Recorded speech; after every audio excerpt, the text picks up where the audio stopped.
Salut à tous et bienvenue sur Fish & Test. Aujourd'hui je vais vous parler du wakebait 3DB WakeProp 85F de chez Yo-Zuri.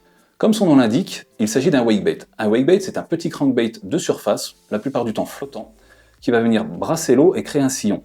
Celui-ci dispose d'une petite hélice, donc il s'agit également d'un prop bait, et il dispose d'une articulation qui va augmenter la sonorité du leurre et diminuer les écarts latéraux que fait le leurre en nageant.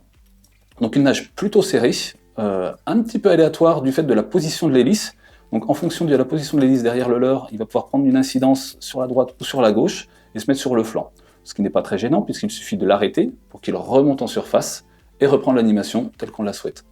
Sur les animations lentes, il va se caler en surface, la tête va plonger et la queue en forme d'hélice va venir brasser la surface derrière. Une animation très plaisante, relativement lente, facile à détecter par les carnassiers, donc pour les poissons plutôt actifs et facile à prendre.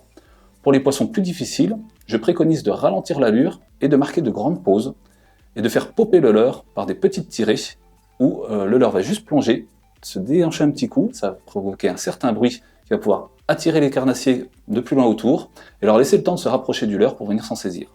Et enfin, pour ceux qui n'auraient pas la patience ou le jour où les poissons sont vraiment actifs et vraiment répondeurs, vous pouvez le ramener régulièrement, le faire descendre sous la surface.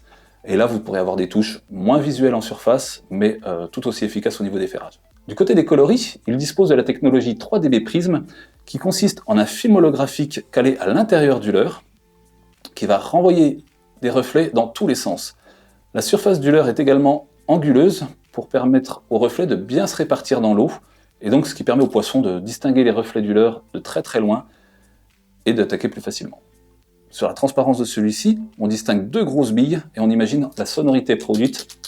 Une sonorité très sourde, très lourde, deux grosses billes, des sonorités qui plaisent généralement aux gros poissons, bien qu'il n'y a pas de sens exact là-dessus, mais cela donne confiance dans son appel envers les spécimens. Du côté des hameçons, on est sur deux hameçons triples black nickel, pas trop forts de fer, donc qui conviennent pour la pêche du black bass, mais qui pourraient être changés pour la pêche du brochet sur des hameçons plus forts de fer, pour plus de sécurité. Ce leurre dispose d'un piton à l'arrière vissé qui permet de maintenir l'hélice, qui aurait tendance à pouvoir se dévisser après quelques combats, après quelques secousses, et donc il faut surveiller que celle-ci tienne bien, et cas échéant, la coller pour assurer le coup, et éviter qu'elle ne vienne à se dévisser, soit durant l'animation, soit durant un combat. Et enfin, on remarque que l'attache est relativement petite, et calée sous le nez entre la bavette et le nez, ce qui rend compliqué de passer certaines agrafes, et les gros nœuds fluorocarbone, en particulier celui avec la boule. Voilà, c'est tout pour moi. J'espère que cette vidéo t'a mis l'eau à la bouche. N'oublie pas que tu peux retrouver ce test ainsi que tous les autres tests sur fishandtest.com en version écrite et complète. N'oublie pas de t'abonner à la chaîne si tu veux retrouver plus de contenu de ce type en format vidéo. Quant à moi, je te dis à très vite et n'oublie pas, la pêche, c'est une passion qui se partage. Ciao!